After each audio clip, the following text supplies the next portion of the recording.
Okay, first I want to thank everybody for coming out and supporting this event. It's a great cause, and it's the first time we do a symposium like this. I want to thank the organizations who helped co-sponsor and help set up this entire event in a very short period of time.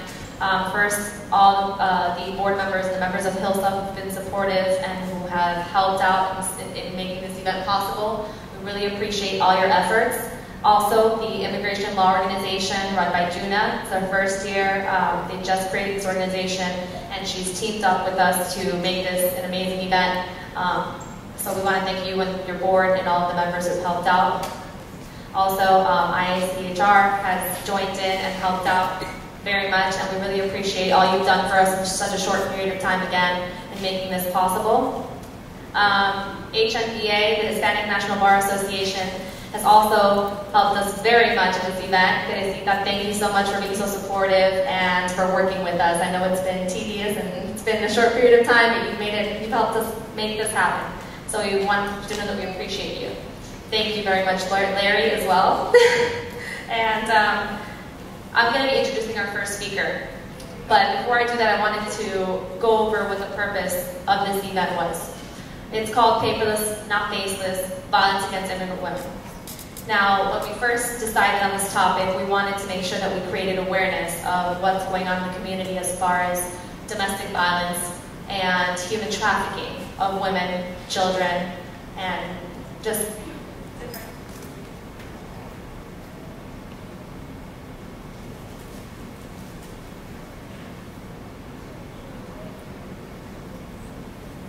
it's over.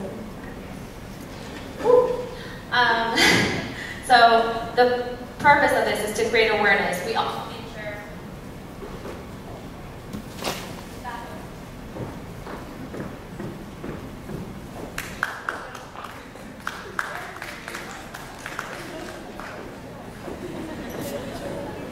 Can't hear me? Let me know. I'm Cuban, I can get very loud.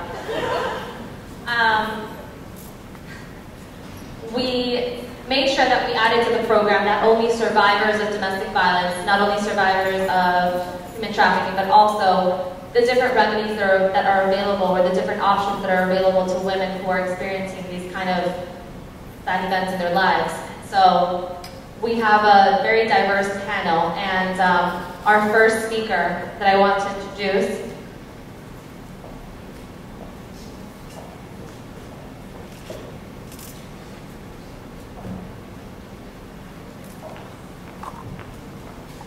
is Bridget Schneiderman. She's a victim advocate with Miramar Police Department, and she has volunteered her time to come here and speak with us. I want everyone to give her a round of applause and show her our appreciation.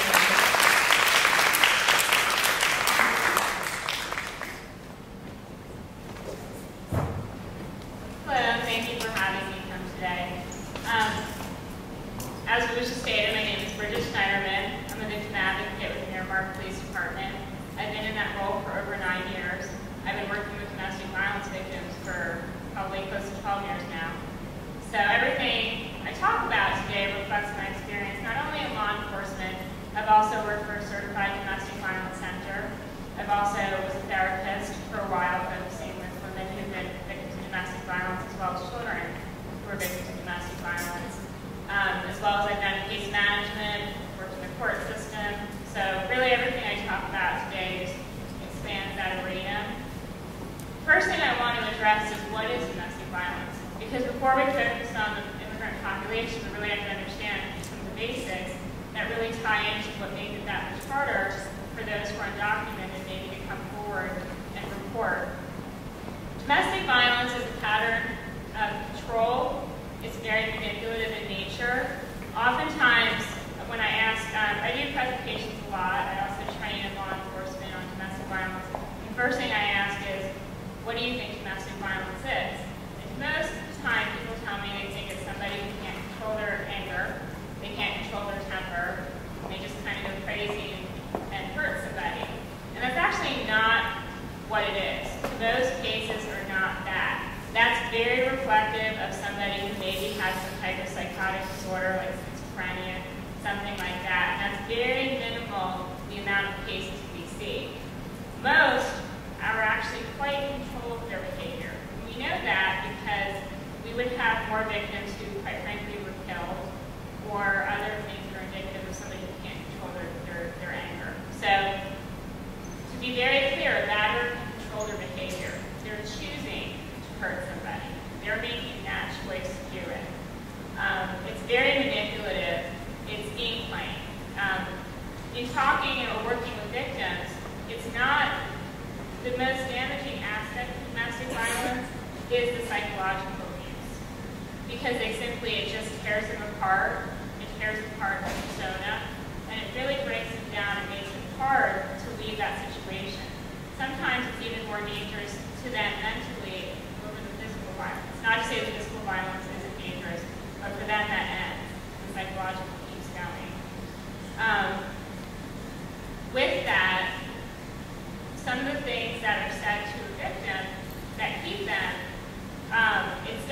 usually pattern starts out not like that. Usually when they first meet that person, everything is really great, and it's almost the most wonderful relationship they've ever had. And then weeks later, things that break them down, things like they start taking them away from neighbors or family or any kind of support system, so there's isolation. Maybe they control them economically. Maybe it's just putting them down constantly. Domestic violence can affect anybody. Nobody's immune to it. I've worked with everybody from commissioners, doctors, I know a lot of you are law students, lawyers, to those who are below poverty line. Each person that I deal with brings a unique set of circumstances. So I know today we're going to focus on undocumented victims, and really, when you look at the power control wheel, you think about what I just said about manipulation. It is so easy to take somebody who doesn't have documentation and use that to scare them into staying and maybe not come forward to the police. First of all, the obvious is they don't have documentation. So when you think about that, what's the first thing that would scare you about calling the police? Well, what's going to happen? They're going to get arrested, or they're going to get deported. So that really stops a lot of victims from calling. Sometimes it's not that they're undocumented. Sometimes it's that they're actually, they have a visa through their spouse, and so the spouse feels as though they hold control over the victim. So because of that, they're still afraid to call because they're maybe, they just don't have knowledge on what that visa actually means and what can be done. And so the spouse tells them things, and this is actually the same for both undocumented as well as those who maybe have a visa under the spouse. Oftentimes the spouse will say things like, I'm going to call INS, they're going to come and get you right now. And that's a real fear for them. Even though that's not a reality, they believe it. I would say with this population, isolation is something too that we see often. More than, not to say again, it happens in all domestic populations, but when you think about somebody who's coming over here from another country, oftentimes they don't have that support system as it is. And so, you or I, if we move somewhere, probably think about how can we maybe connect to maybe a church or some kind of community resource, maybe go to a gym or something where we're meeting people. Well, for them, their views are oftentimes saying no. You can't go do these things. Sometimes they're doing it in the form of actually trying to say, I just don't want you spending time with other people. I love you. And the person's thinking, oh, they just really want to spend a lot of time with me. But that isolation is key, especially with that population, really not letting them form those relationships.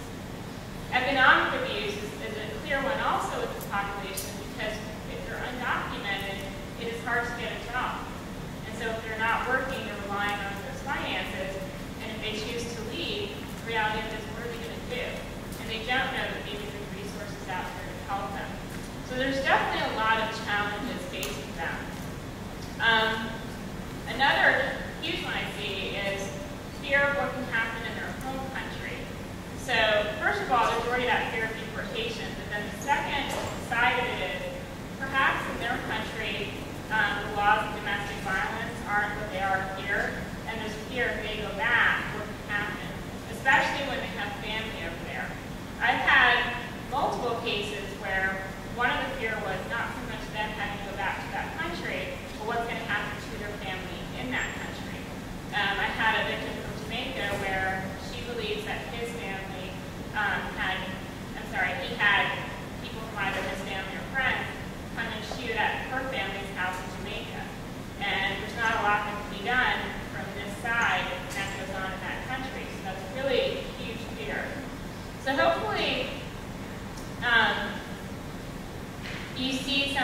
trainings that are just really specific to this population.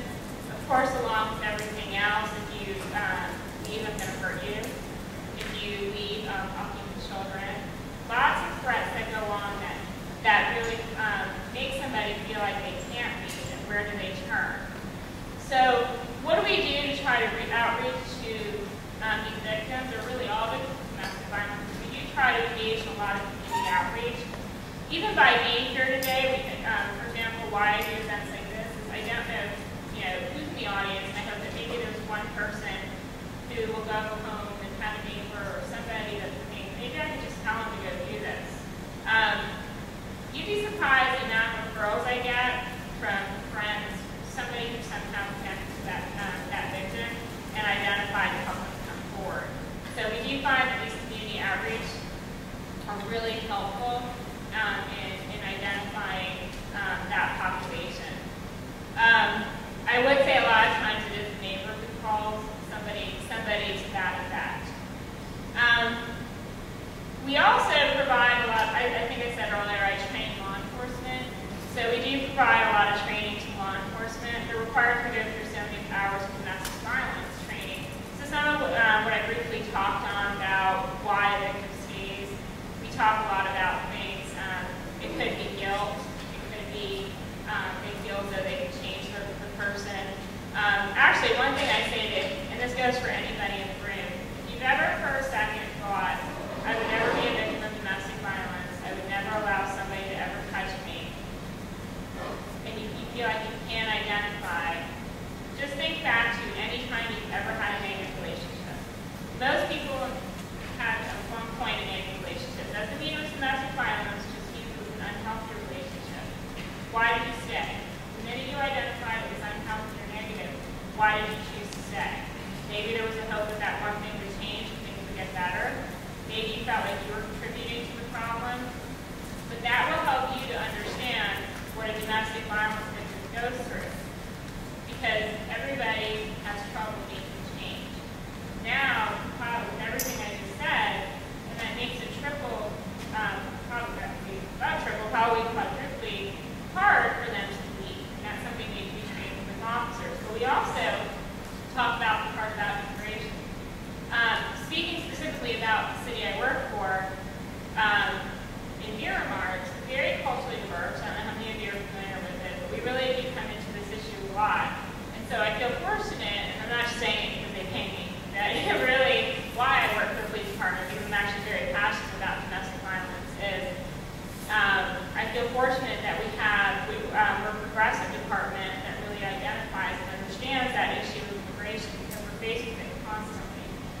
So we do incorporate this into the training and go over with officers things to identify. And usually they're the ones who are actually identifying victims to me. So we talk about patterns to look for, why a victim may stay. And in my department, we are we don't go out to report a victim when we are identifying this victim of domestic violence. Usually what they're doing is contacting me or having that victim contact me, saying, okay, we think there's resources out there, you help her get those, or tell that victim to call, and so forth. Usually they'll call me and identifying that victim. We look at the big scheme of trying to help that person. So what we'd like to see is more of that outreach to the community. Broward County is very diverse county. I mean, if you look at the Tri-County area, Nathan, Palm Beach is very diverse, and the reality of it is we do law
also are faced with unique challenges, not just the common ones that we see in the county. Oftentimes, I've had countries with unique dialects. So what the officer has to do at that point is they call for our sheriff's office, which has a main bank for language interpreters, and if the person is local, they'll respond to the scene. Sometimes we don't have a local translator, so they have to do it via phone, which is very difficult for both the victim and the officer. You can imagine trying to translate something from the phone and then it's getting back to the officer. So a lot's going to get lost in that translation.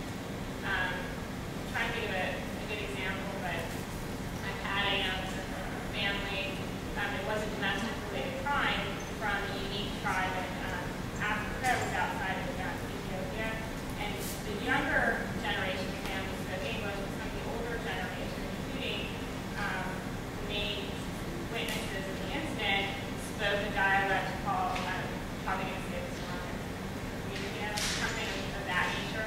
So there's probably very minimal translators in the entire nation. The closest one we can find is in New York, so it's clearly the only way to communicate at that point.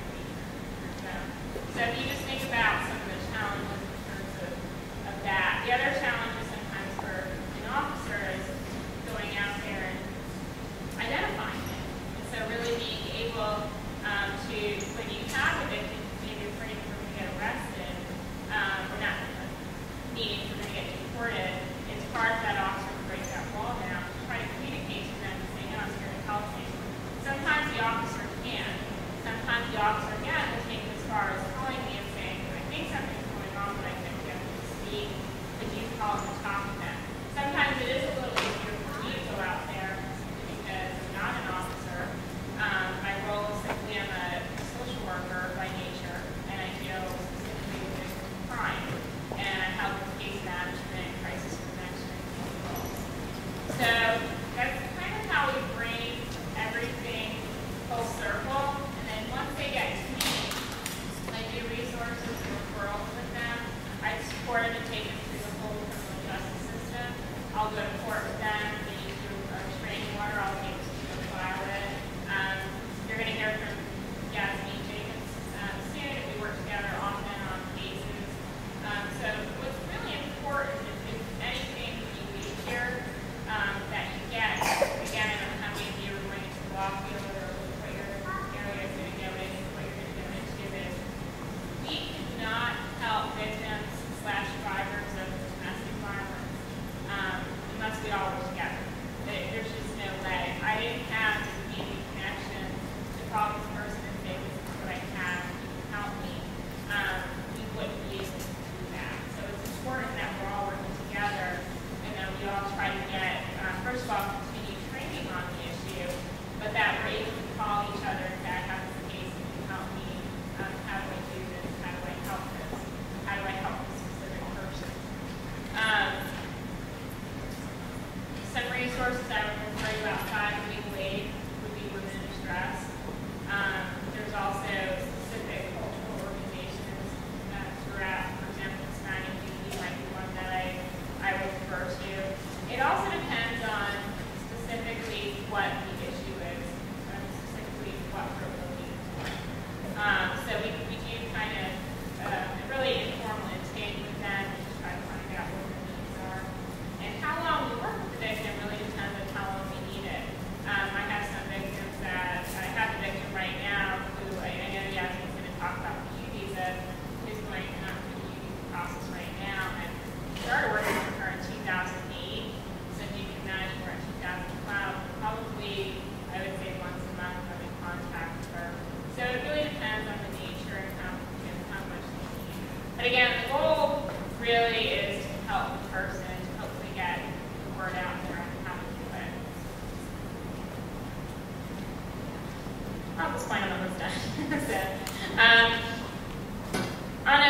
on a final note, as I stated before, I work for Miramar Police Department, but I also am president of Broward Women's Rights Coalition, which is a nonprofit organization that we provide outreach to raise awareness in the community for victims of crime. We also have an emergency fund program where we try to assist victims who maybe are in an emergency scenario that they need assistance right away. An example might be a rape victim who needs medication. There's really no other assistance out there. Just imagine they would need, like, for example, antibiotics right away, that we would pay for that. We also have a memorial that we dedicate to crime victims, where either crime victim survivors or their loved ones can ask to have their name put on the wall, and every year we dedicate those names that were requested in a ceremony. So April is National Crime Victims' Rights Week. It's April 22nd through the 28th. We have a lot of events going on in the community. We put our brochures out on the table if you'd like to look. There's a calendar as well. We have a training, awards luncheon on the 24th. The tribute, the crime victim tribute, crime victim survivor tribute that I talked about is going to be on April 23rd. And then we have a 5K run, and anybody runs out there, on Saturday the 28th. And again, that money all goes back towards victims of crime. So if you can come to any of these, a really good one I would suggest is the tribute. You would learn a lot. We have victim survivors that get up and speak, so it's very powerful for you to have a better understanding of just the whole process. So I'll be sitting here for a while, and I encourage if anybody has any questions or needs anything. Thank you.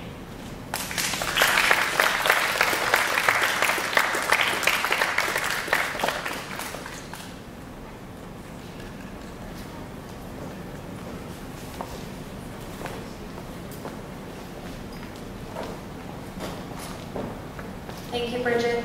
I'd also like to thank, I forgot the first part of it, but I completely missed this, but we have two amazing artists here today who have donated some of their paintings to the cause. And so any funds we raise from selling the paintings are going to be donated to women in distress. I'd like to recognize Rhonda Long, who was here for our water symposium last year.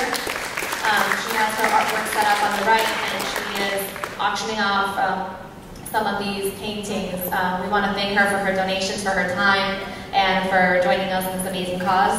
And I'd also like to thank Tracy Theron. She is actually a survivor and has donated all of her paintings. She's painting now. She's donated all of her paintings to the cause as well, and all the funds that we make from each will, from the donated paintings, we will be giving it to women in distress. So thank you. Let's just give them a round of applause for appreciation.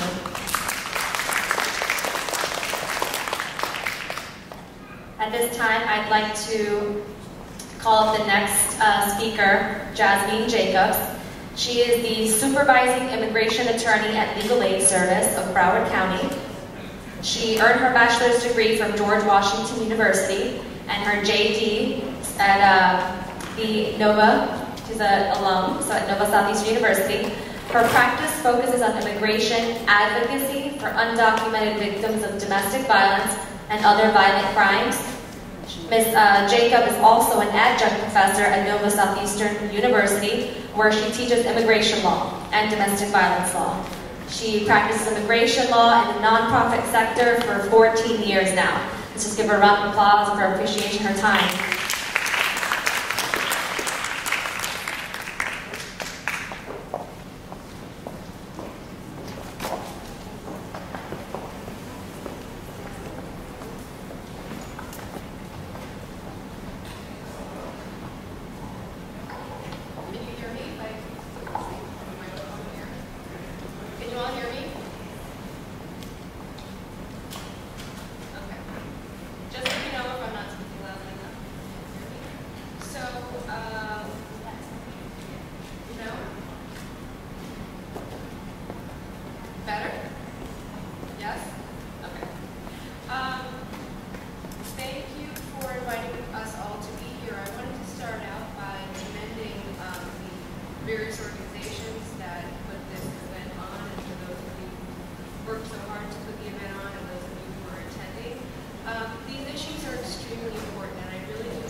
I really would like to commend you all for focusing on this issue. Domestic violence and domestic violence issues specific to immigrant women is an extremely important issue in our community, in our country, and unfortunately sometimes doesn't receive all of the attention that it deserves. We have a continuing problem with persons who are victims of domestic violence who are undocumented, and just people in our community and in our country who are, unfortunately, don't know enough about the specific issues that are relevant to the immigration options and to the challenges that undocumented victims face. So I think we've done a great job of putting this event on. Now, as our speaker said, I'm an attorney. I graduated from here, from Nova, a long time ago. And I've been practicing immigration law in the nonprofit sector for a few years now. In the last 5 or 6 years, I've been focusing exclusively on undocumented victims of domestic violence and crime, and the immigration options that are available to those victims. There are a number of specific federal remedies that are available to assist victims of domestic violence, victims of violent crime, and trafficking victims. So today what I'd like to do is speak a little bit about each of those remedies so that you have an understanding of what might be out there to assist undocumented victims. As our first speaker, Bridget Schneiderman, was saying, in addition to the types of challenges and difficulties that all persons who are victims of domestic violence face, undocumented victims face heightened challenges and heightened difficulties because of the fact that they do not have legal immigration status in this country. And that's what we mean by undocumented, that they are, quote unquote, illegal. They are constantly at risk of apprehension and deportation, and that fear of deportation at its core can often serve to keep undocumented persons in domestic violence situations and keep undocumented victims from being able to seek the assistance that they need, or being able to or willing to identify themselves to friends, neighbors, law enforcement, community agencies that might be able to assist them. I do have a PowerPoint, but I'm not able to control the slides from here, so I wanted to just tell you a little bit briefly about legal aid for those of you who may not be aware. Legal aid's been around in Broward County for 30+ years. We're located not far from here in Plantation.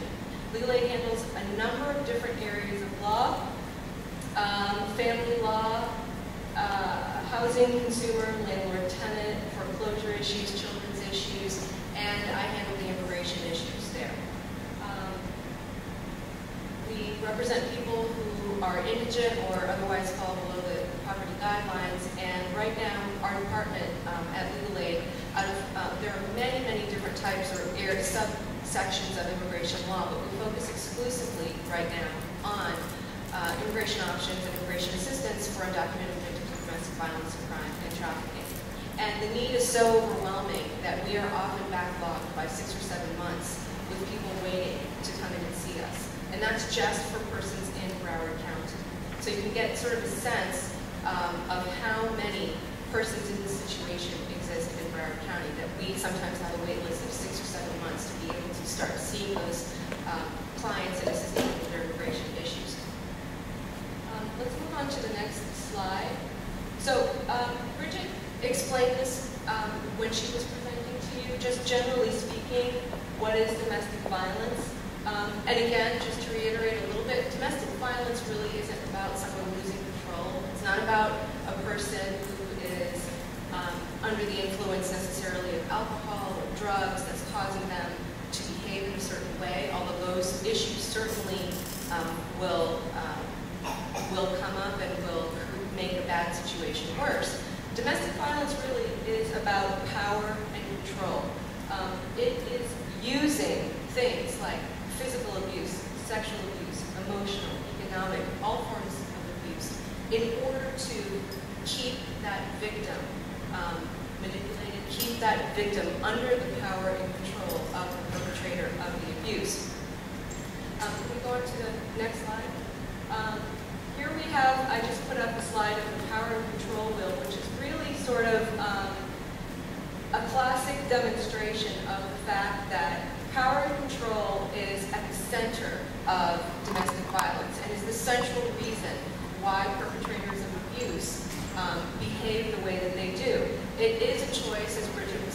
it is a conscious choice and a conscious decision and a conscious need to exert control and power over victims. So at the core of the wheel there we have power and control being the primary reason, and the different, on the spokes of the wheel there, you can see the different forms of abuse, most of which we've already sort of talked about. Isolation, emotional abuse, economic abuse, refusing to allow the person who is the target of the power and control to go to work or to go to school or to have any kind of economic power in the household or in the relationship. Sexual abuse, using children as a tool. You know, if you ever call the police on me, I'm going to make sure that you take my kid, I'll take your kids away, I'll get custody of the children, etc. You can see here there is one spoke of the wheel that talks about using citizenship or residency as a tool to exert power and control. We're going to be talking a lot more about that. On the outside of the wheel there, you have sort of physical abuse, on all various forms of physical abuse, that is sort of that final layer that is used to keep the victim under the power and control of the perpetrator. So for those of you who may not have had experience with education or learning or about domestic violence issues, physical abuse is sometimes what we all often identify as the obvious indicator of an abusive situation. But there are many more subtle layers that are actually, from what I've learned and from talking to many clients, the other layers can often be even more harmful, more damaging, even have more long-lasting effects. The effects of emotional abuse, the psychological effects, the trauma, the effects of sexual abuse, etc. If we go on to the next slide, this is a power and control wheel that is specific for undocumented persons, and unfortunately it came out a little bit small, but you do have it as a handout. And this sort of exemplifies those types. It really highlights the fact that undocumented victims will go through similar situations, but also they have some distinct and unique challenges that they face. And primarily those are related to their immigration status or lack thereof. And if you take a look at the wheel, you can see that some of the power and control tactics are going to include threatening to call immigration on them. Threatening them that, for example, if the perpetrator of the abuse is a citizen or someone who holds a green card, threatening the undocumented victim by saying, I will never help you to obtain your immigration status. Because traditionally, under immigration law, one very common way for people to obtain immigration status is to have a spouse or a parent, or a child even, file papers or a petition for the undocumented person. So these constant threats of turning them over to immigration, of refusing to file immigration documents, about hiding their immigration documents, is an important factor that undocumented victims will face. It's something that I see in my practice every single day. It is something that is extremely common.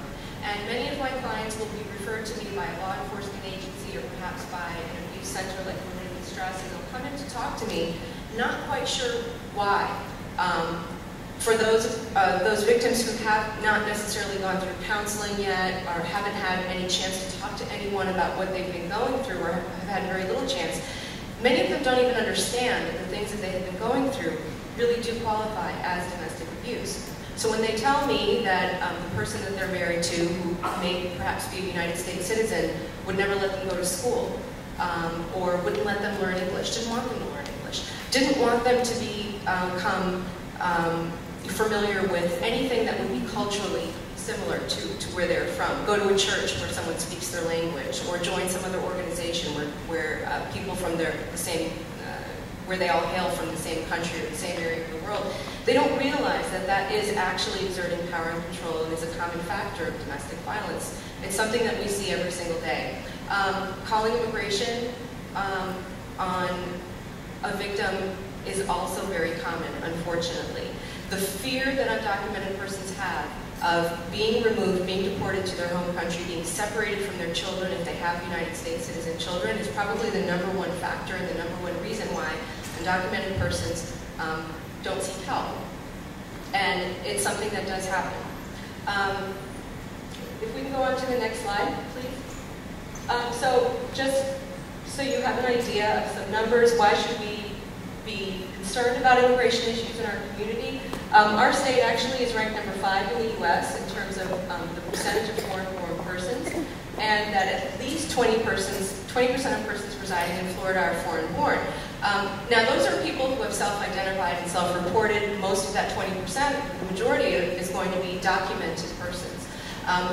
You can imagine that the percentage is actually much higher in South Florida and in other areas of the United States because there are undocumented persons who are not going to self-identify and report. And as I said, just from the sheer number of people seeking help at legal aid, one legal service agency in South Florida, with the backlog and the hundreds of people that we have calling in for assistance every single day, you can get an idea of how prevalent these issues and these problems are.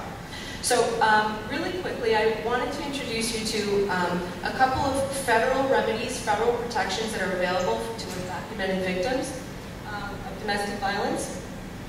Now, Bridget, when she was speaking to us, did talk about the fact that she goes to court. She goes to state court with her victims. She will help them if they have to obtain an injunction for protection, or maybe help guide them through the system if they have to be a witness in the criminal case against the perpetrator. So certainly then what that means is that undocumented victims absolutely have the right of access to courts in the United States. Many victims and many of us generally will feel, well, if this person is illegal, if this person is not allowed to be there, how can she walk into a courtroom? How can she sign her name on a petition for an injunction for domestic violence? How can she swear in a courtroom to be a witness in a criminal case? None of those issues have anything to do with immigration status. And although there is a legitimate fear of sort of coming out of the shadows and walking into a courtroom and coming into contact with county or government officials, I do want everyone to be aware that undocumented persons absolutely do have the right of access to courts. And regardless of your immigration status, you are able to go and obtain an injunction for protection or file any other type of document in any type of court. That also is going to include federal courts and federal remedies. Filing for those types of, for federal remedies. So just like one can obtain an injunction for protection, which we commonly call a restraining order, in state court, persons who are undocumented victims have the right to apply for special immigration protections that were created by the federal government in recognition of the fact that abuse of undocumented victims is so prevalent in our country, and abuse of these victims create situations that required special attention. If we can move to the next slide. So I'm going to just talk briefly today, and if someone can let me know if I'm getting close to the end of my time, otherwise I'll be up here all day. There are 2 or 3 very specific types of federal immigration laws that were created specifically to assist undocumented victims of domestic violence and undocumented victims of crime, including trafficking. The first one is called VAWA self-petitioning. That is for undocumented victims, and VAWA stands for the Violence Against Women Act, federal legislation that was created, and it is an umbrella act that has a number of different federal and state remedies for domestic violence victims. And the primary federal remedy, the immigration remedy, is called VAWA self-petitioning, which is a law that is specific to undocumented victims of crime who are married to United States citizens or lawful permanent residents. And when I say lawful permanent resident, what I mean is someone who is not a citizen yet, but who is permitted to be here legally and hold a green card. So victims who are married to perpetrators of abuse who are lawful permanent residents or United States citizens. The U visa is a little bit different. It's immigration protection for victims of any kind of violent crime, including domestic violence crimes. These victims do not have to be in any way related to the perpetrator of the abuse like they do for the first form of immigration relief.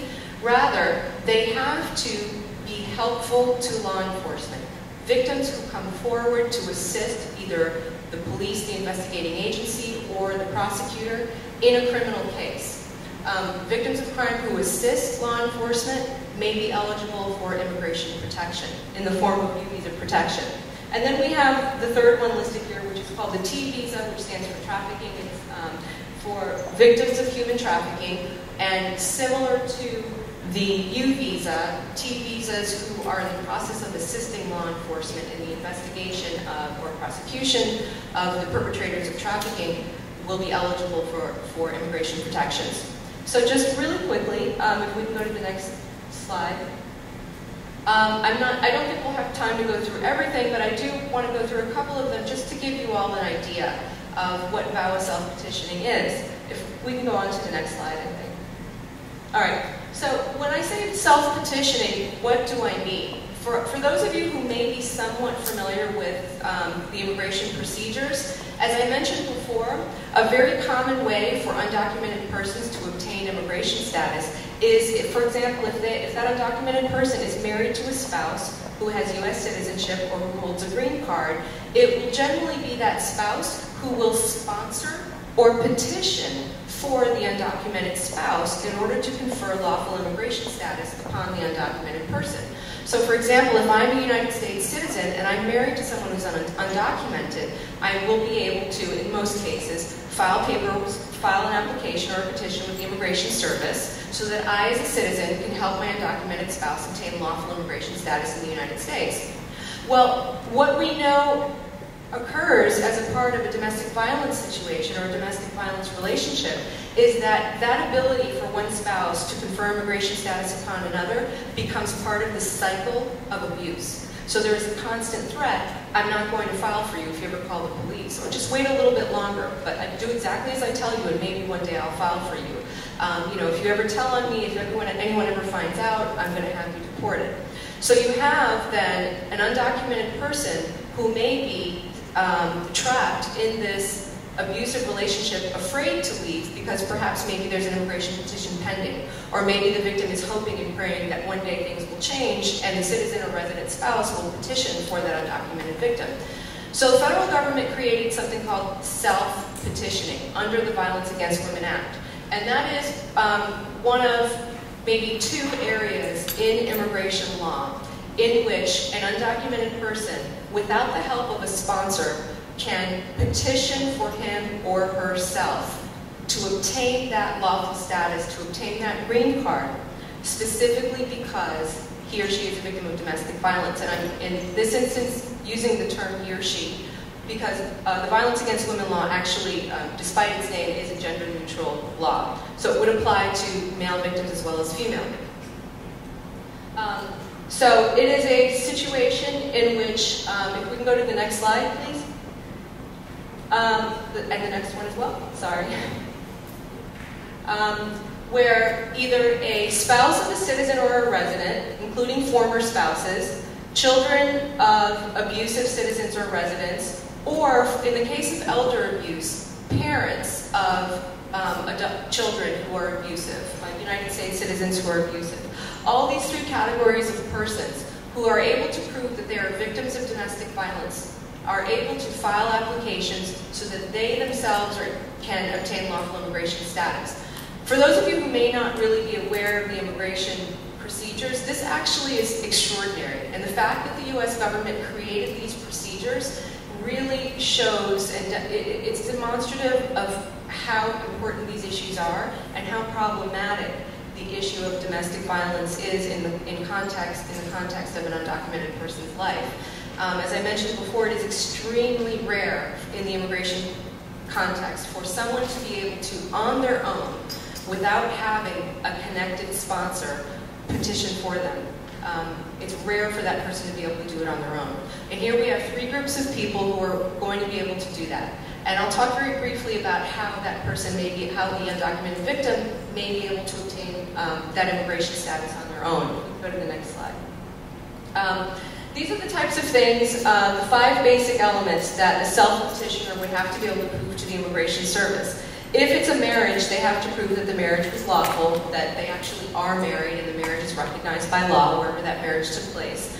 That it is a good faith marriage, that if someone is filing their self-petition to obtain their immigration benefits on their own, in terms of, in the context of an abusive spouse, they have to be able to prove that the marriage was entered into in good faith for purposes actually of of love and intending to be in that marriage, as opposed to perhaps a sham marriage or a fraudulent marriage for immigration purposes. And that's another one of the ways that this would track the traditional family-based procedure for immigration, so that if you had a family member, let's say a husband filing for a wife in the regular immigration procedure, you'd have to be able to prove to the immigration service that the marriage was actually a real marriage. Same occurs in this situation. Even though the parties may be separated or even divorced, the self-petitioner would have to show that, at least in the beginning, there was an intent for them to enter into a bona fide marriage to hopefully, spend their lives together. So the victim would have to prove that he or she entered into a good faith marriage initially. The victim also has to prove that she's been a victim of battery or extreme cruelty, which is how domestic violence is defined under the immigration laws. And I would call to your attention that this definition of domestic violence under the immigration statute actually is far more broad than the definition of domestic violence as we see it under state statute, at least in Florida. When you look at the definition of domestic violence under our Florida statutes, what you're really looking at are domestic violence crimes that involve generally physical harm or the imminent fear or danger of physical harm.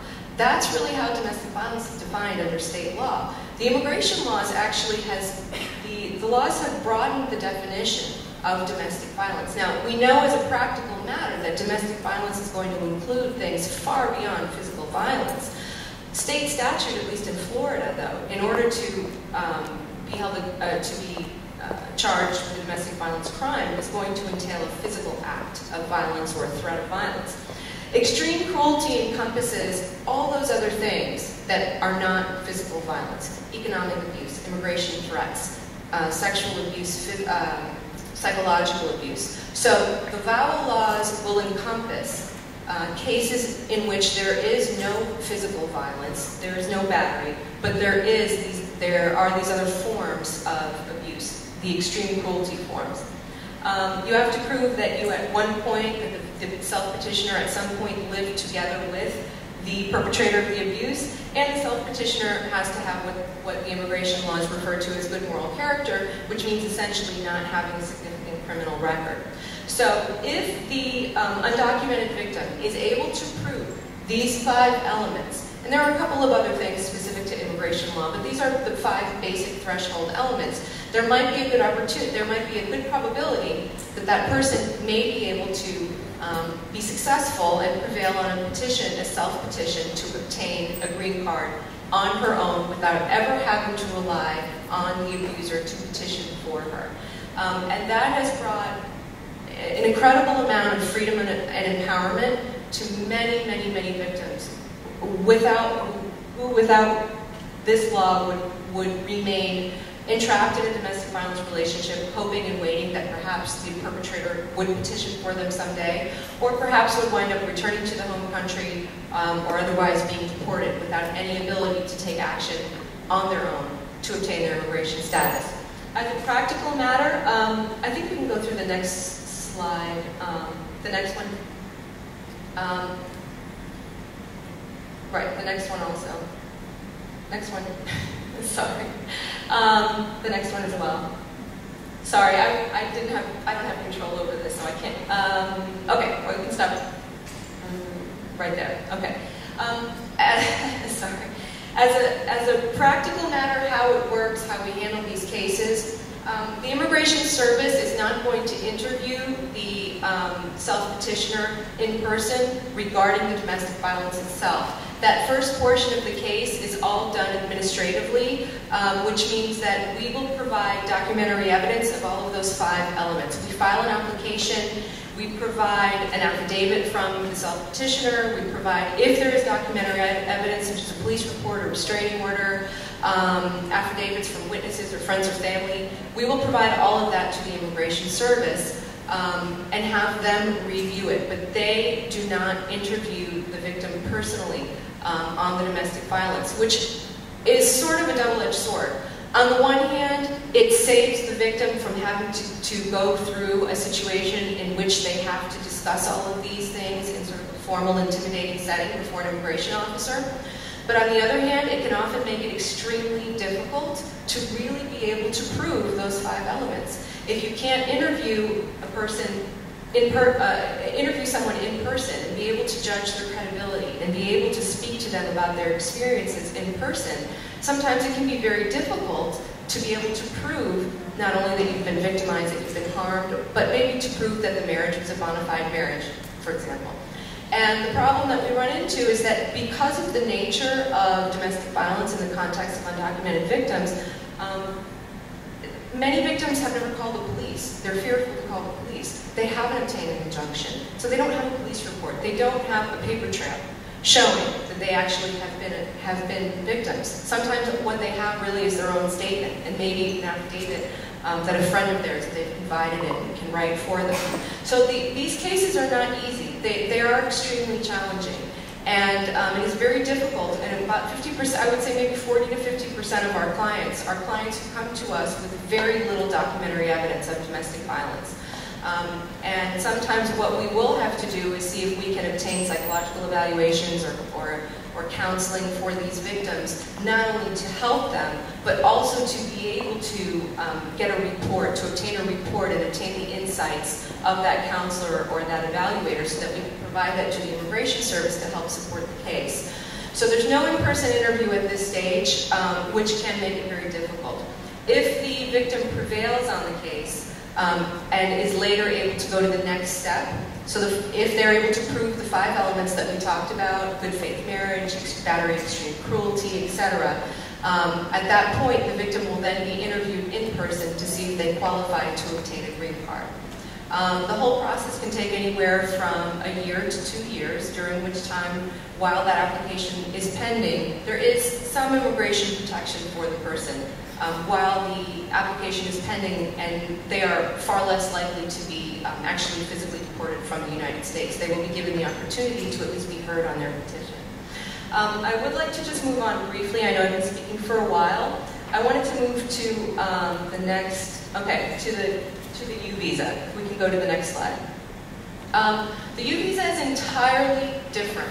VAWA self-petitioning is always going to be in the context of a family relationship, a spouse, a former spouse, an abusive child, an abusive parent. For U visas, we don't have to have any family relationship or any relationship whatsoever. U visas were created really as a law enforcement tool because undocumented persons are historically, and for good reason, very fearful of coming out of the shadows and reporting that they've been the victim of a crime.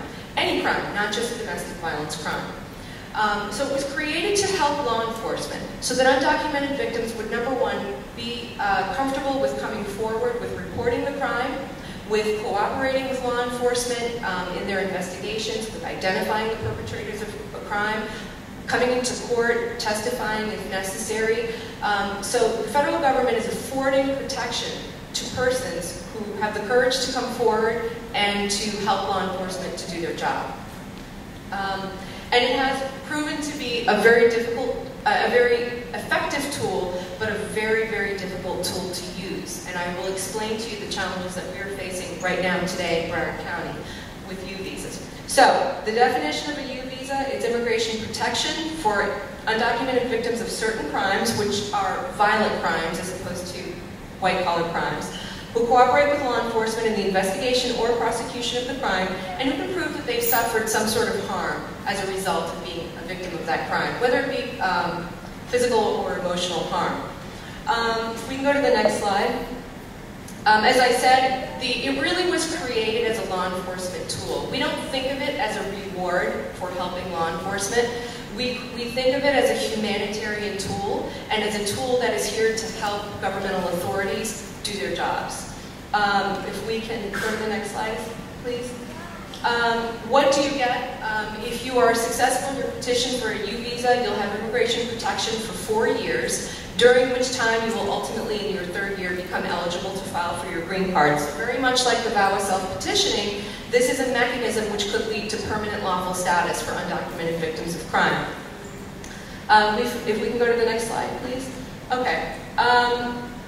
The definitions essentially is that the person has to actually be a victim of a crime, And when I say qualifying crime, I'll show you a list of some of the qualifying crimes, but really it's any violent crime, who suffered harm and who is able to obtain from law enforcement a specific written certification that law enforcement signs to verify that the victim has actually been helpful to them. That's really the key. Without this form, the law enforcement form, the formal name of it actually is called an I-918 Supplement B, but it's a law enforcement certification. The police department or the state attorney's office, the prosecutor's office, has to agree to sign the form. They are under no obligation to sign. They have to be willing to sign the form verifying the cooperation. Essentially, the Immigration Service has taken the position that they're not going to believe me as the advocate, they're not going to believe the undocumented victim. When it comes to helpfulness, they're only going to believe the law enforcement agency that the victim cooperated with. This is the most challenging part for advocates and for undocumented victims of crime. We have many law enforcement agencies, various law enforcement police departments, for example, across Broward County. Not just BSO, each city has essentially their own police department. And depending on which police department would have investigated the crime, that would determine where we have to obtain the law enforcement certification from. So the issue that we've been encountering is that law enforcement agencies are becoming increasingly unwilling to sign certifications for a whole panoply of reasons. Some of them might be that they're really not well informed enough about the U-Visa. There are some agencies who feel that we don't want to send the wrong message. We're being soft on illegal immigrants, or we're helping to obtain a visa in some way. I've had police officers or law enforcement officers tell me, well, I don't want to give anyone a visa. I don't want to be responsible for signing this certification and then giving someone a visa. God forbid that person commits a crime later. And then on the other hand, we have agencies who are extremely well educated on the U-Visa issues, extremely willing to consider our request that they sign a certification. Bridget's department, the Miramar Police Department, among them, being one of the leading agencies, very progressive and very willing to consider a request for a U-Visa certification. Unfortunately, what's happening now in Broward County is if the person is a victim of a crime, legitimate victim of a crime, that legitimately helped law enforcement, but that particular agency is one that has taken a position that it will not sign U-Visa certifications. You then have a growing number of people who are victimized, who are helping, who might otherwise be eligible for that U-Visa immigration protection, who are not able to obtain U-Visa protection for the sole reason that that particular law enforcement agency is refusing to sign any U-Visa certification. And it becomes a really difficult situation because you do have a victim who, for legitimate reasons, this is a legal tool. This is not some sort of backdoor way to obtain a green card. It was created for the specific reason of helping law enforcement. So in some situations, you have law enforcement who's obtaining the help of that undocumented victim, but then after it has obtained the help, will not even consider signing that certification to verify to the Immigration Service that the victim was helpful. And in those situations, our hands are essentially tied. There's really nothing that we can do. What we do very often sometimes is, if we can't get the certification from the law enforcement agency, the investigative agency, we will then wait until perhaps there's been a prosecution, and we will approach the state attorney's office, and we will ask them if they will sign certifications to verify cooperation in the prosecution, which could take a long time. It could take a couple of years for that to actually occur, for a prosecution to be active or over, where we can prove that the victim cooperated. So right now, we're having a very difficult time in Broward County. We have at least 4 or 5 different agencies, law enforcement agencies in Broward County, who have taken the position that they are unwilling to sign the U-Visa certifications. Our window of opportunity to have these U-Visa certifications are sort of shrinking as more law enforcement agencies take this position. And we are working at our goal, I think, not just at Legal Aid, but with all of the community agencies that we all work together with. Our goal is to try and advocate together to meet with these various agencies to get support community-wide, to make this an issue that's on the table for law enforcement, an issue that is on the table in our community, to explain why it's important that law enforcement stand behind the U-Visa law and stand behind the U-Visa certification. So one of the important things that I try and get out when I talk to people is that if you are able to communicate these issues, if you are working or volunteering or interning in with agencies or with offices that may have the opportunity to either spread the word or may have the opportunity to become involved in law enforcement certifications, to try and talk about these issues, to try and make this a discussion, to contact people at Legal Aid, Miramar Police Department, other police departments, if you feel that we could assist by coming to your agency or to your workplace to talk about these issues. It really is a matter of education, and we're hoping that as we move forward with advocacy in the community, that we will be able to change the positions of these law enforcement agencies so that we're able to reach more victims. The last thing that I want to talk about very briefly, because I think I've gone over my time probably, if we can move on to, can we go back one slide please? I just wanted to, briefly for the U-Visa, as I said, persons who may qualify for a U-Visa would have had to have been a victim of certain types of crime and have cooperated. This is the statutory list of the crimes, and as you can see, it encompasses virtually any type of violent crime that one could think of. So we can have cases certified not just for domestic violence, but we have all sorts of other forms of crime that can qualify a victim for a U-Visa. And when I say helpfulness, in order to prove helpfulness, really any kind of helpfulness is going to could potentially qualify someone for a U-Visa. So if a victim has been helpful by attending a deposition, or identifying a perpetrator, or maybe showing up in court, they don't ever have to testify necessarily. Any action that the law enforcement agency feels that has been helpful to them in some way could qualify as helpfulness for purposes of a U-Visa. If we can go to almost the end, because I want to talk a little bit more about T-Visas really briefly. Okay. The last thing I'm going to address just for a minute is another form of immigration remedy that has been created specifically for victims of human trafficking. And I know that we're going to have lots of speakers on human trafficking next and in the afternoon, so I'm not going to spend too much time focusing on what trafficking is, because you're going to have all the experts speak to you shortly.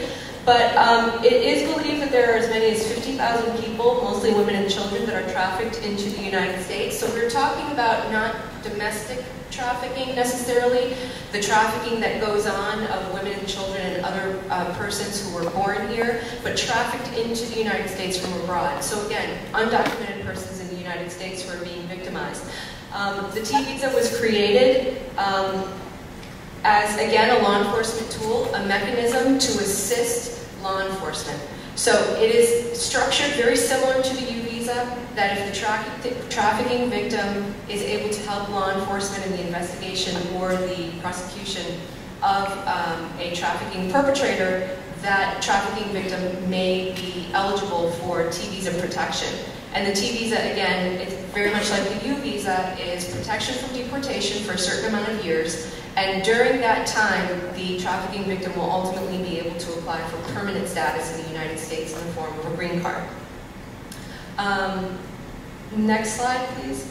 Again, the T-Visa applicants, trafficking victims, will have to prove that they will suffer hardship if deported. They're eligible to work. They're eligible ultimately to apply for permanent residence. So this is just sort of a brief overview, and you'll be getting more information about trafficking issues later in the day. But I think there's one last slide. I've got some information on here. If you know of anyone, or if you work with anyone who comes into contact with undocumented victims, you should always keep in mind that Legal Aid is nearby and our doors are open, and our focus is to assist undocumented victims. You can always feel free to call us or refer clients to us, and we'll do our best to assist.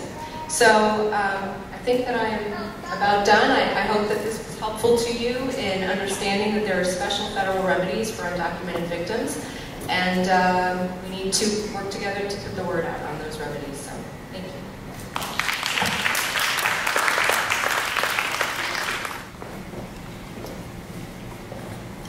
Okay, the next 30 minutes we're going to take questions. If you have any questions for any of the 3 speakers, you just raise your hand and we'll take questions. I just wanted to remind everybody about the auction, the silent auction. If you see any, go take a look at the paintings. If you want to try to get one of the paintings, please see someone at the table. Go see Becky. And I will take questions at this time. Also remember, please, if you have any personal questions for Kat, it's maybe something that you don't think is appropriate to ask now, you can always speak to her later on. Pull her aside and ask her a question there, so just be discreet with your questions. Anybody have any questions?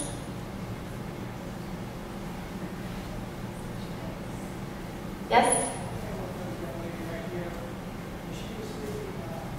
For Jasmine. Okay, let me actually take you the microphone.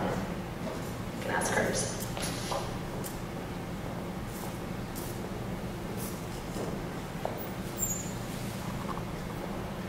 When you were speaking about the undocumented people who help law enforcement try to resolve cases, and I think you mentioned about the U visa, and they still won't give them. Why won't law enforcement sign off on it? If you're trying to help them, why won't they give it to them?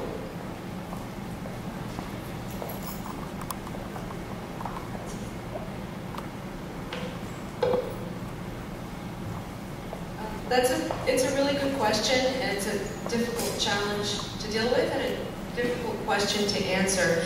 I think there are a couple of different reasons why certain law enforcement agencies are refusing to sign off on the certification. One of them is a lack of understanding of what the U visa really is. So we try very hard to provide education, but remember, there are many people that are involved in law enforcement, from people who are sort of higher up the chain of command, who have different detectives, you have people who are on the road, you have victim advocates, you have all sorts of personnel, so we can't always get the word out to everyone. And one little sort of break in the link, if there is one group of people in an agency who maybe misunderstands the U visa laws, that really can affect the policy in the entire agency. There are other agencies who have articulated absolutely clearly that they don't want anything to do with anything that has the word immigration in it. They don't want to be affiliated with anything having to do with assisting someone who is undocumented. It feels to them like bad PR, or it feels to them that they may be getting involved in a political issue that could be proved to be problematic.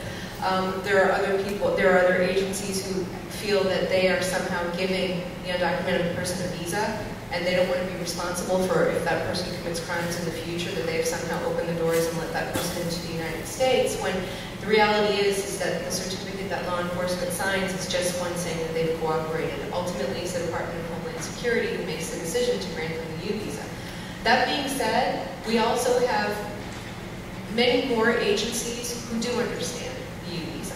So there are a handful that don't. It's significant, those that don't. It really puts the victim in a very difficult situation. By the same token, we have many agencies that not only understand the U visa, but that seek to help undocumented victims. Many of our U visa cases are referred to us by law enforcement, by people like Bridget and her colleagues in other agencies who will identify undocumented people and have them referred to legal aid, because otherwise they wouldn't be able to get that kind of assistance. But the effect of the small amount of agencies who do not sign the U visa certifications, the impact is so great that at this point we do find, as I said before, the window sort of narrowing. One of the agencies is rather large, and when you have a large agency that is influential in the community, that agency may start to influence others. So although many of the agencies right now are assisting us, we are worried as we're seeing sort of the influence trickle down. So I don't know if that answered your question, but it's an important issue for us.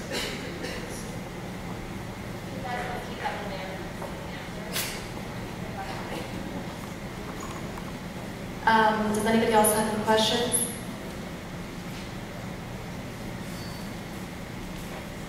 I can see that you have questions over there.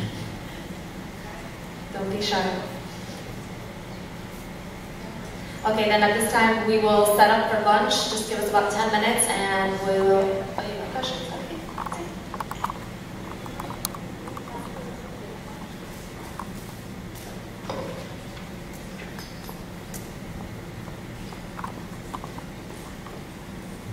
Hi, it's another question for Jasmine and Jacob.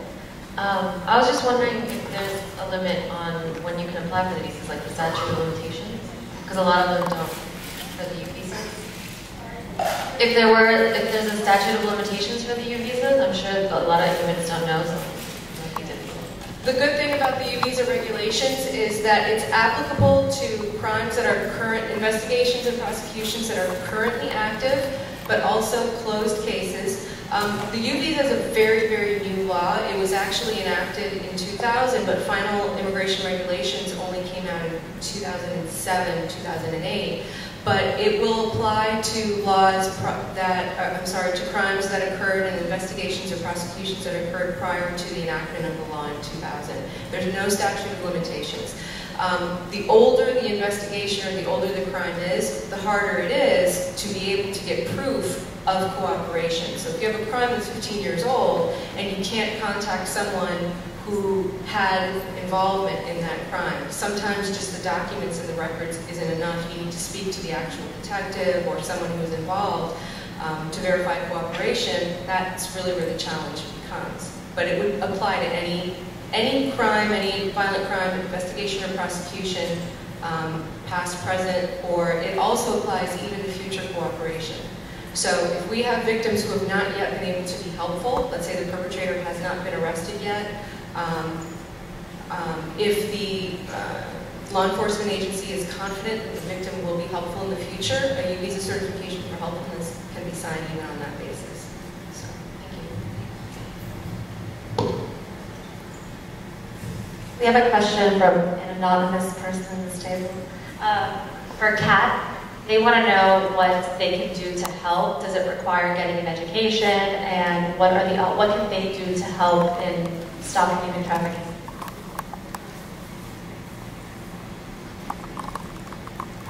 Thank you. That's a good question. If you look on my website, www.thereishopeforme.org, there is a link to additional resources at the end. Again, that's There Is Hope For Me with the word FOR for me.org. And you can find there all types of resources. I try to put as much as possible, but even like today, I found a legal aid I'm going to put on there. So, anybody else that needs legal assistance. My program is from survivors to survivors, but you can find on there information from the National Human Trafficking Center, which if you look for identification factors, like if trafficking is going on in your area, you can download free resources there and brochures and all kinds of stuff. And so the first step is to become aware. Become aware of what trafficking looks like, in your area. There's labor trafficking also, that there are people forced to work and they don't get paid for it. Undocumented workers, and they use that against their will. Like a Boca hotel had workers from the Philippines, 50 workers, and they were working every day, but they weren't getting paid anything. And that $50,000 a month that they were making was going to their trafficker's pocket. And so they were rescued because there was a tip from a neighbor in the Boca neighborhood where they lived. They all lived in one house, one mattress on top of another, but they saw something suspicious. So if you see something like that, something suspicious, go to my website, go to the Polaris Project, the Human Trafficking Center, and get educated. That's the first step. And second, if you want to be a lawyer and you want to be involved in that way, I know that there's always a need for that. There's a need for mentors. The girls need toiletries. I work with girls in the jail. They're always in need of toiletries and other things. So there's so many ways that you can go about helping them, pray for them. Nova's psychology department here is going to be offering free counseling for the families that I work with of the girls. So the families are going to be able to get counseling. So if you have any other questions, so you can go to my website, send send me an email, there'shopeforme@aol.com, and I'll be happy to help you try and get plugged in. Another resource is Not for Sale. They have other ways you can shop fair trade. You can, there's different ways you can get involved in fighting human trafficking at whatever level you feel comfortable.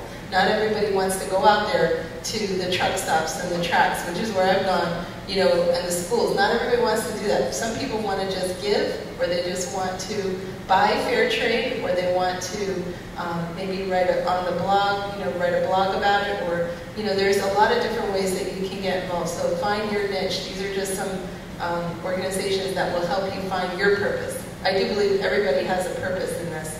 If you have a heart for it, find out what that is. Thanks.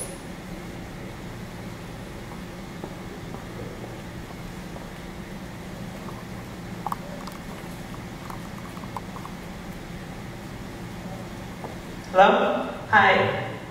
This question is also for Kat. I just had a question. Did you encounter any undocumented girls, and how was that used to manipulate them? Because I know that it is used in the U visas and DAWA cases, but I've never really had any kind of experience or any kind of thought of how it would be used for trafficking. Because I know it probably is, but probably the same way. But did you encounter anything like that? Well, the work that I've done, I've gone out to strip clubs to talk to girls and work with them, and that's where a lot of international trafficking happens, that they wind up getting trafficked and forced into stripping. And so from what I hear and understand is that it's used very simple. I think Jasmine put it really well, kind of like over their head, if you don't do this, you won't get your papers. And they think that they're going to get arrested.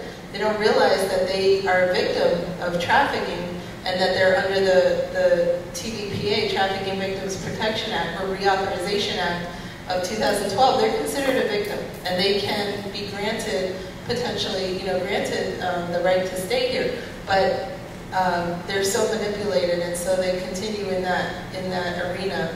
Massage parlors, is another way that girls are lured into this or forced into this, and it's against their will. But I think those are probably the venues. Of course, there's escort services and stuff like that as well. But they don't want to be doing it, but they're forced into it, and they're manipulated that if they tell someone, they're going to get deported. Does that answer your question?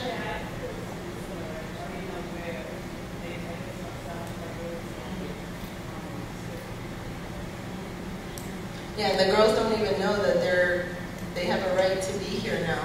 Because a lot of the girls that I work with, they don't even know that they were victims of trafficking either. They're just so ashamed. There's so much shame involved in this that they don't speak up and talk to somebody. And so that's why awareness and going out and talking to them and meeting them where they're at, wherever that is so important to let them know that people care about them and help them. There's an initiative starting now, we're going to massage parlors, going to give gift bags to girls, and in there putting information about what is trafficking. But then again, you're dealing with people that don't want them to have that. So you have to be careful with how that might come across as well. And it's just important that they know that they're allowed to be here, but it's got to be done in a very tactful way. So you're safe, they're safe, and they don't wind up getting more hurt. But like I said, there's organizations like Not for Sale that offer some resource on how to do that in a safe way.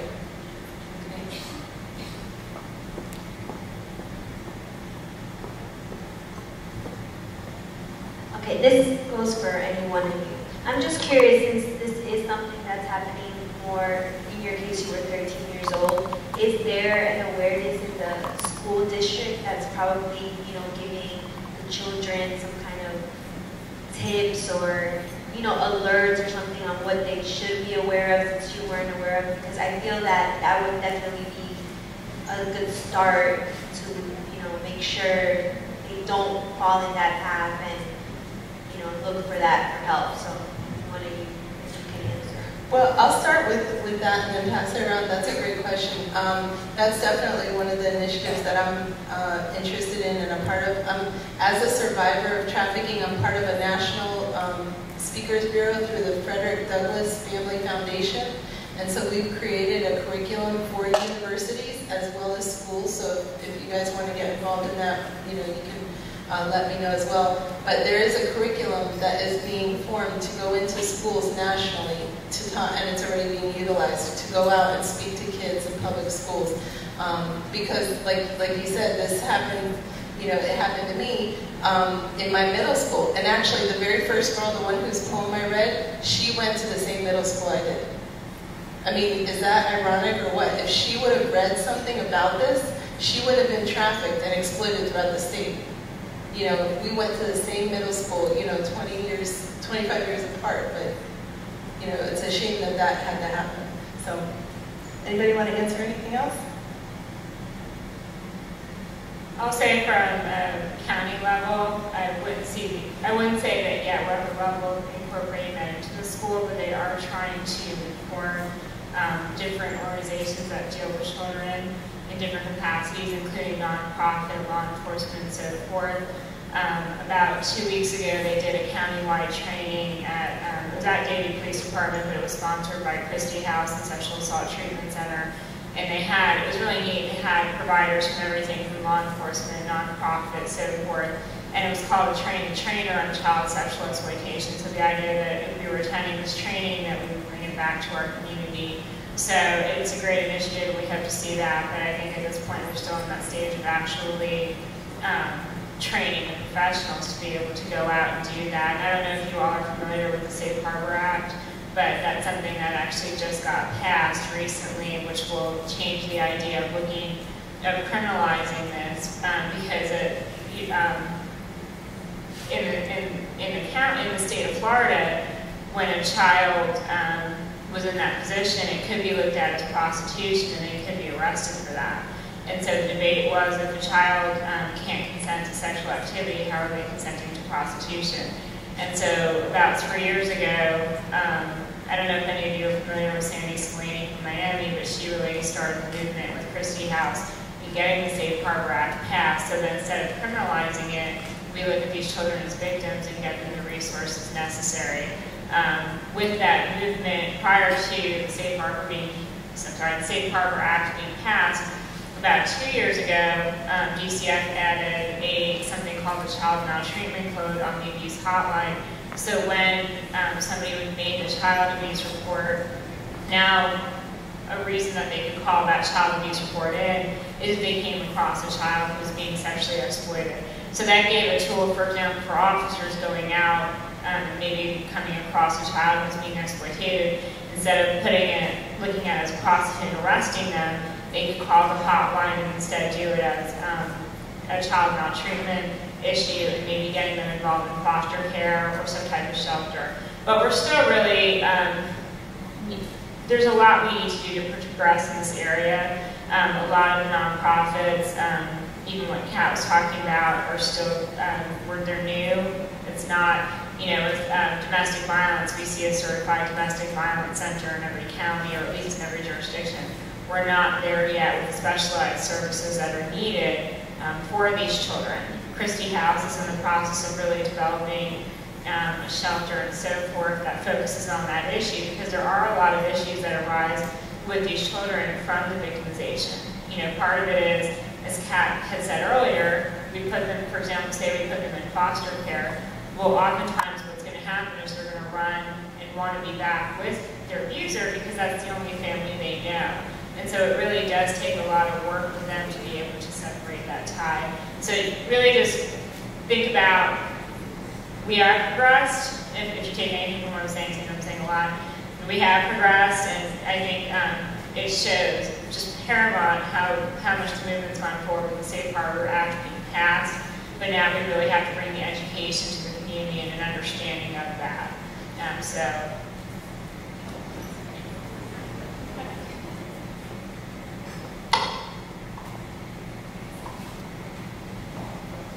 I think that was a great question that you asked, and in part is because, Kat, one of the things that really struck me about what you said was they put drugs in my bag and it got me suspended from school, and I'm wondering if, if that is really how you meant it, how, you know, one of the ways in which you became more isolated was because of this very, I mean, do you perceive it as a very calculated move to get you in trouble, to kind of separate you from another, you know, of your shelters, if you will? And then the other thing that struck me as you mentioned that was, in conjunction with some of the changes that you're talking about, I know that in the child welfare system where we have drug court, you know, is a social change where we took something we used to criminalize and we decided to help.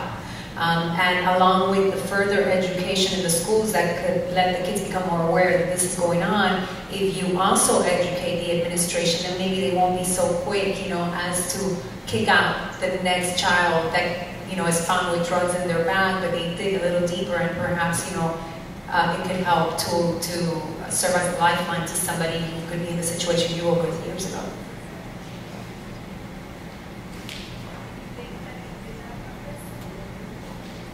Yeah, thank you. That's a good question, a good comment. Yeah, definitely they did it on purpose because they were intimidating me while, you know, I was going back to school the very next day. It was like, you know, don't even think about telling anybody, and to make sure this is what's going to happen. And then afterwards, they intimidated me. So I had to leave the school. I mean, I had to stop being around my friends, but it's a process that you realize I can't be around any of my friends now that were connected with that. You know, so you start to understand that all of them are, you know, being manipulated and forced to exclude you because you're going to tell them you're not part of this anymore. Thankfully, there was an arrest in that case, not because of me, but another one of my friends. But back then, it was child abuse. It wasn't trafficking, you know. But that's what it was. I wish they would have caught the guy and the whole family and the whole thing, you know. But it wasn't. It would never have been identified like that. The other thing that you were saying regarding the schools, you know, I worked in a school last year, and there was a girl in a Broward school that was being pimped out for $5. You know, $3 and $5. This is a 9th grader. You know, and so thankfully I work with, like I said, the South Florida Human Trafficking Task Force now, that we can have partners and collaborate together to bring awareness and to get help.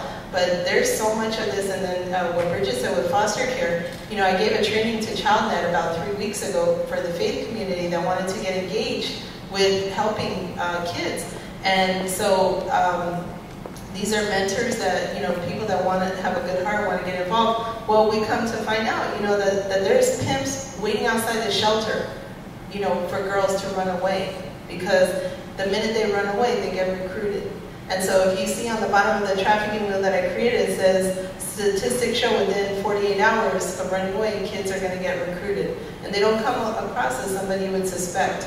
You know, every time I give a talk, somebody comes forward and talks about something that's happened to them or their child, you know, and there was a girl, I spoke on Thursday at FIU, and there was a girl that said that it was a couple. She was walking, and it was a couple, a husband and wife in a van.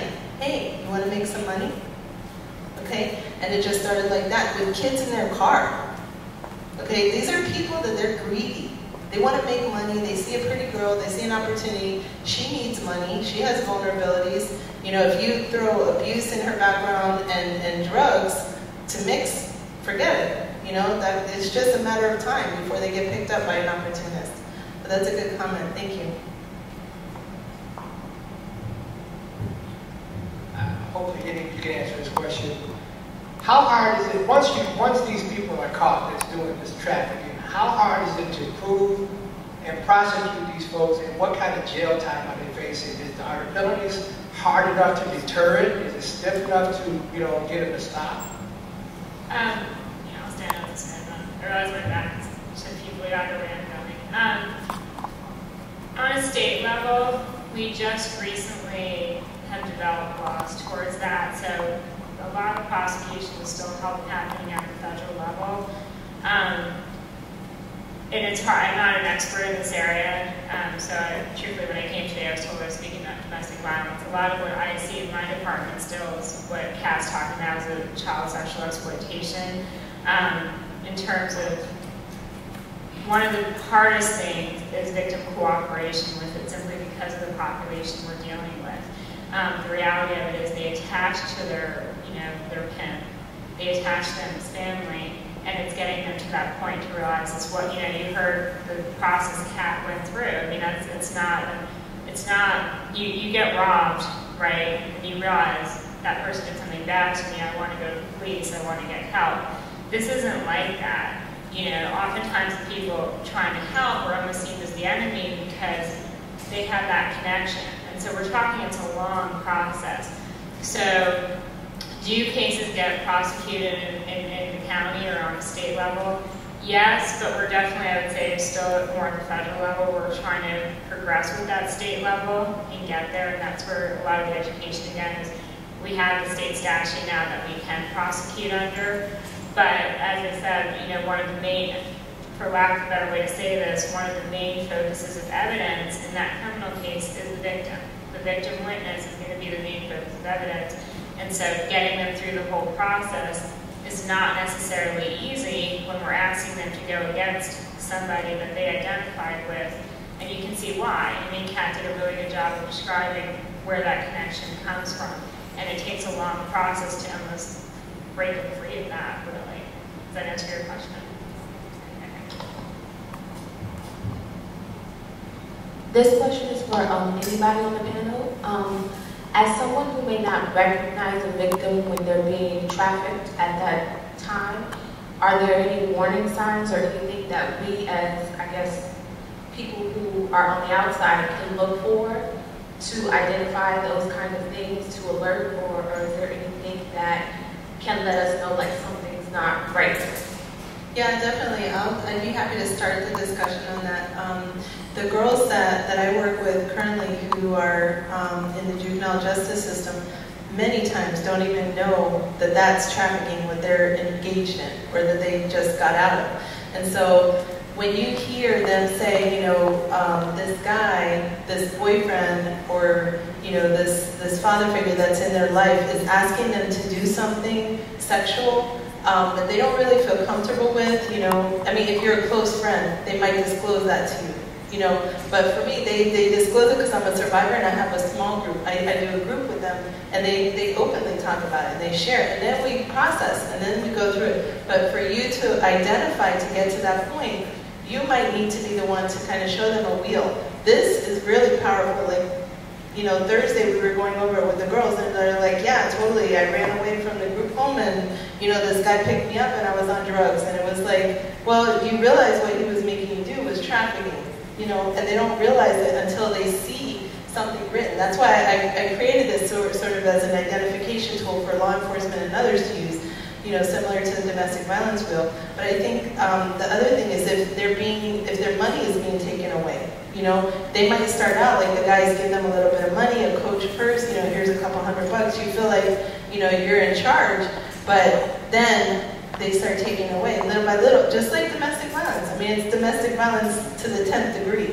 You know, they take away their freedoms little by little. So if you engage with a girl that she's, you know, has the similar symptoms of domestic violence and she's being forced to do something where she's not really happy, she's stressed out, and there's this person in her life, the person in her life is what you want to get to. Who is this person? It could be male or female, and it could be a parent that's pimping them out. Because there's girls that I've worked with that the parents don't want to work, or they're, you know, financially struggling. They get their daughters, but they convince them that they're helping the family or they're doing something, you know, that's okay and acceptable. So it's getting to the level of identifying who is that person in your life that's causing you to do this or engaging, or what type of activity are you involved in. If they talk about selling themselves, you know, like one girl on a university campus, she was going to school living in a dorm, and this is perfect for a university setting. 17-year-old girl, she wanted to get involved with somebody who was having her do videos.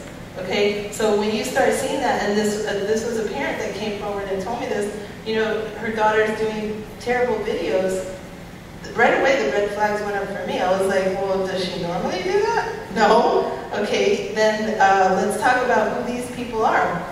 She was 17 years old. She was a normal kid when she got to college. So what happened? What happened was she got connected with the wrong people, and now she dropped out of school and mom doesn't know where she's at. Okay, so that's a potential trafficking situation. It doesn't have to be that they're engaged in prostitution activity. It could be videos, it could be stripping. You know, anybody 18 or under who's involved in commercial sexual activity is considered a victim of trafficking under federal law.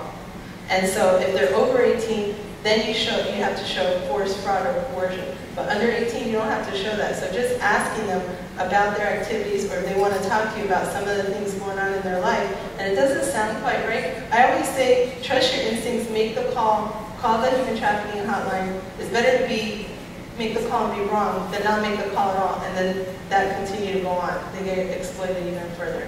Does that answer part of it?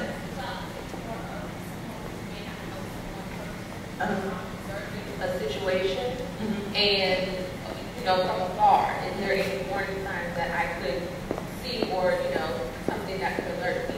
Not a one-on-one personal relationship.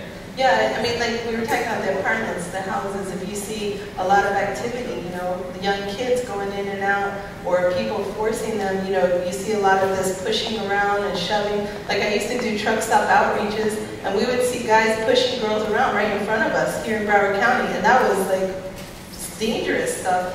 Trafficking happening right in front of you. You wouldn't know. You think, oh, it's like a domestic violence situation until you see these guys are sober, the girls aren't. And then they're like pushing them into the cars, and they're forcing them. And it's older guys, a lot of guys, young girls. Sometimes it's not always older guys. They use younger pimps too, to force the girls and get them in that relationship. But if you see some type of domestic violence type situation, get to know what the factors are and the wheels, what domestic violence looks like. It's the same kind of thing. If you see the traffic going in and out, or you see that some kids they're in their apartment, they're not allowed to leave. You know what I mean? It's just like constant red flags come up. They don't have enough to eat, or there's like bruises. Those same warning signs like domestic violence is very similar to that. I don't know if Sylvia Acevedo wants to answer that too, because she works a lot with victims from women in distress. Sorry to put you on the spot there. She's also an expert here. If you want to ask Sylvia anything. We're actually, I'm sorry to cut you off, but we're going to break now just to get lunch, and she's going to be on the second panel. So let's save some questions for her so that she can answer, and the other panel can answer them as well. So if we could just hold that off for an hour, and then we'll go ahead and address all those questions. But thank you very much for all of your questions, all the participation, and for the speakers for everything. You guys are amazing. The food is ready. You guys can go ahead. The soda's there. All the lunch is there. The dessert will be out shortly.